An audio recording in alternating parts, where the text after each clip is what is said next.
All right, so I'm Dana, and when I was growing up, my family would take, can you hear me all right, by the way? Yeah. All right. When I was growing up, my family would take long road trips every summer to compete in navigation races in various states.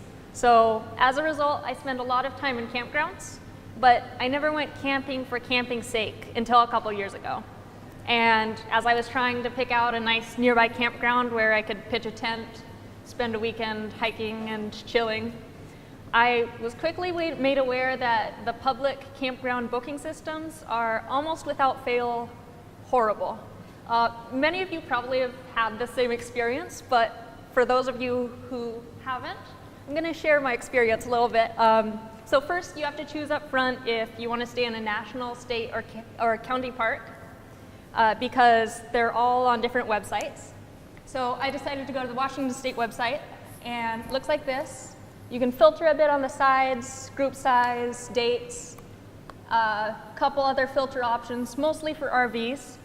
And you can choose the fee level, but it's kind of basic, economy, popular, it's cryptic. And then you need to choose a single quadrant of the state to look at, and can choose a park based off of park name and park location, but there's no other information on the page. Once you're on the parks page, you can keep going. You can open a pop-up, and that'll give you some information about the park, and a picture, and a link to another page that has detailed park information. So this is the first page where you can get a sense of what the park is, what it offers, and what it's like. So if you want to meaningfully compare your options, then you need to go through this process several times. And state and national park websites pretty much all repeat these same problems. But we use them because there aren't any other options for campsite booking, for public campsite booking. Every public park system has a contract with a private company to develop their website and manage reservations, and historically the contracted company has had exclusive rights to the booking system. And the biggest player in this space is a company called Aspira. And for the last 10 years, they've held contracts for national parks and also contracts for state parks in 32 of the states. I wrote down some features that I consider important for the campsite search. And let's quickly go through Aspira's app. So it's called Reserve America, and see which ones they have.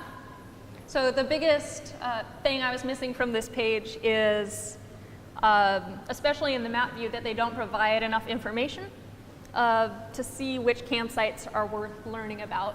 So on this map page, the little tent icon, that's all you can get, and then you can click and that'll take you to another link. They have a filter option with a nice interface, but super limited filters. I can say I want to tent at a state park and reserve it online, but not much more than that. And then the campground pages themselves, they're nice and they're detailed, but none of this information on this whole list on the right is available or filterable before getting to the campground page. So if you care about these things, you might have to look through a lot of pages. But the good news is that the entire public campground booking system is it's on the brink of transformation. In October, the National Parks and Forest System is up for renewal. And the new contract stipulates that the new contractor, they have to provide public APIs that have real-time data, including campsite availability.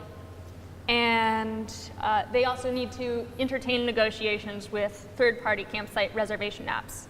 So California also made a similar commitment for their state parks, and thanks in part to a lobbying organization called Access Land, it's likely that we'll see open data increasingly from parks in more and more states. And against that backdrop, of course, the question is, what would a pleasant and intuitive app for finding and comparing campsites look like? And a little bit about me, I'm brand new to app design, but I thought this would be a good learning project to take on and to figure out what I didn't know and how to get there. So I tried to go through the process of thinking about differentiation, user flow, low fidelity and high fidelity mockups, but because it was a new process for me, I made a lot of mistakes along the way and then needed to go back and change them. So I used my time pretty inefficiently, but I'm here to share the high fidelity mockups that I ended up with. So after you click the search button here, it goes directly into 3 pages of filtering options. And it has, on the bottom of each of these, there's instant feedback about the number of campgrounds that fit the selection. Location search, it's by state and by region, and users can select multiple regions using either the map or the list. The date selection, pretty standard, it's similar to Airbnb. And then the more detailed filters on the right, they're designed to be easily understood, clearly sorted, and give tent campers the option to choose the main things that they care about. The search results have relevant information on each campground before leaving the search results page. So including scrollable pictures and region information on the list view and details on each campsite for the map view. And the search results make it visually clear what activities and what amenities are offered and has reviews involved. And then the navigation menu on the bottom can be used to access account details and have a calendar of upcoming trips. So these are all the mock-ups that I have so far. These are the mock-ups that I envision as part of the MVP. But in the future, I'd like to build out this portion on the My Trips to guide users a little bit through the trip planning process and packing list recommendations based on the trips that they selected, because as they search all these filters, we'll know if they're backpacking, if they're car camping, how many people they are, and it'd be really nice to see an app that integrates a pleasant search process as well as reminders and ideas of how to plan a camping trip if you're new to it or if you want to learn more or feel more confident. And that's that.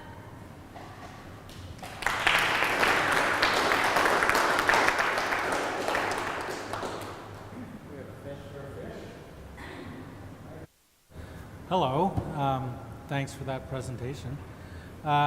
This wasn't a thing that I knew was lacking, but from your presentation it seems like it is, and you've got a great, mark on it. Are you building this thing? Is it in production, or is this all mock-up so far? I'm not sure. Taking it out there? Sorry, go ahead. The last bit was, are you taking it out there? Are you talking to different campsites and saying, do you want this thing? I'll make it if you do. So it wouldn't be something so we can pull this all from the APIs once they're released. It wouldn't be done initially through talking directly to campsites. It would be just launching direct to consumers.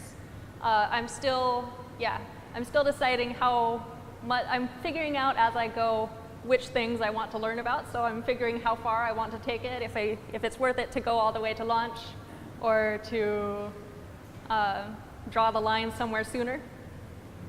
But another thing that would be interesting to develop from this is something better from the administrator sides, because that's also lacking for camp administrators to have availability data on their side so that they can, and ways to communicate directly with campers.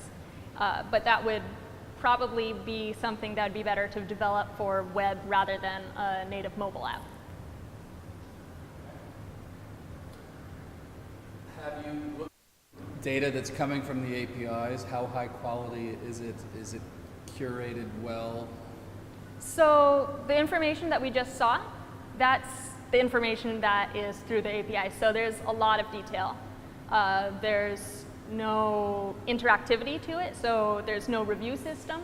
There's no option for campers to post photos, but yeah, there's a lot of details on amenities, location, updated camp status.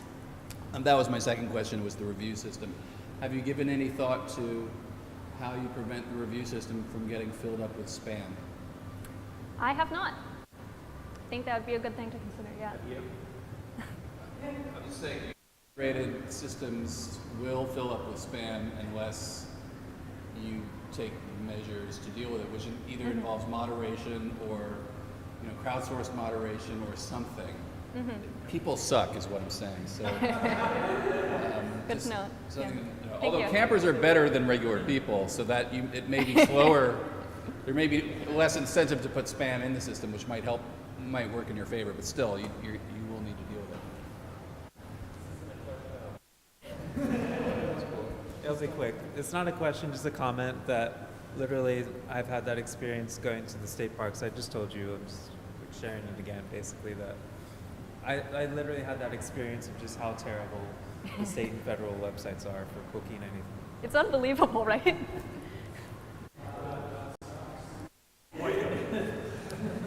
I don't really like this question, but you're free not to answer it. But how are you intend to make money on this? How are you going to monetize and like? So there are ways so that's not my primary objective with this, but I have thought about monetization, and you may have noticed make good faith efforts to negotiate business relationships with third parties.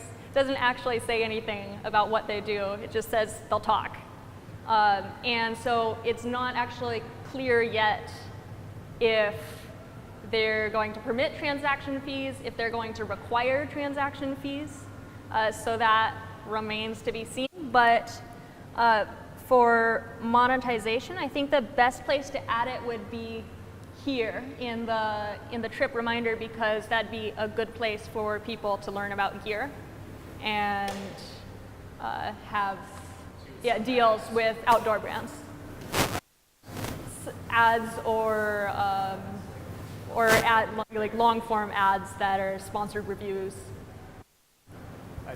Just as an idea, you would maybe, I'm thinking about Airbnb, how they started to promote experiences, in places you go. This might be actually, this page might be a good place to promote, take this hiking trip or whatever, some experience in the place you go into. Interesting. Thanks. Great concept. I have had a lot of trouble with these systems, and so I like this. However, for many of these national and state systems, they have a specific time limit where their camping opens up 6 months ahead of time and it fills up within 2 minutes. So going through the APIs and another server using this app, would you be able to sign up fast enough, I wonder? Probably not. I think you can, I don't know the details, but I imagine that there would be definitely not a speed increase. I'm not sure, and I know that it is quite competitive to get a campsite in the peak months at certain places, and I don't know if there's anything that can be done about that. I think this can also increase discoverability, because you can really push these Goodell Creek and other locations that people might not have heard about. They want to go to the Grand Canyon, but they might not know that there's 4 other cool places like half an hour away. So Right. that could help with a kind of load balance across the parks. Cool. Give it up for Dana.